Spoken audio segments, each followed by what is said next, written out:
vaqtni o'zida ko'p maqsadlar qo'yishadi-da. Mashina olaman, uy olaman, ertadan hayotimni o'zgartiraman, sport ertadan boshlayman, dushanbadan boshlayman. 20 ta maqsad bilan ham kelishadiganlar bo'ladi-da. Savol beraman. Bittada 20 ta maqsadga erisha olganmisiz? Yo'q deyshadi. Birinchi gal bo'ladi-da. Bu rasfokus deyiladi-da. Fokus bo'linib ketadi. 20 ta maqsadda bittada qo'yilmaydi, birdaniga qo'yilmaydi. Ilgari odam 20 ta maqsadda bittada erishib yurmagan bo'lsa, bo'linib ketadi. Bunaqa birdaniga katta ko'p maqsadlarni qo'yish keyinchalik insonni ruhiyatiga ta'sir qiladi. Men bunaqa narsani qila olmas ekanman, men buni eplay olmayman degan tushkunlikka olib keladi. Miyamizga kichik qadamlar bilan, kichkina bitta maqsadlar bilan energiyamizni, fokusimizni bitta maqsadga qaratib, uni amalga oshirsak, bizga signal boradi. Buni qilish oson ekan. Men buni uddaladim.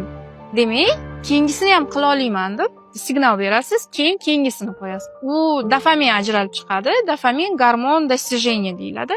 Unda siz o'zingizga yana yana isbotlaysiz. Bu narsani men qila olar ekanman, meni qo'limdan kelar ekan, men maqsad sari intiladigan inson ekanman. Inson o'ziga bo'lgan ishonchi oshadi va kelajakda keyinchalik katta maqsadlarga ham yo'l ochadi. Bu videoni o'ziga maqsad qo'ymoqchi bo'lgan tanishlaringizga yuborib qo'ying.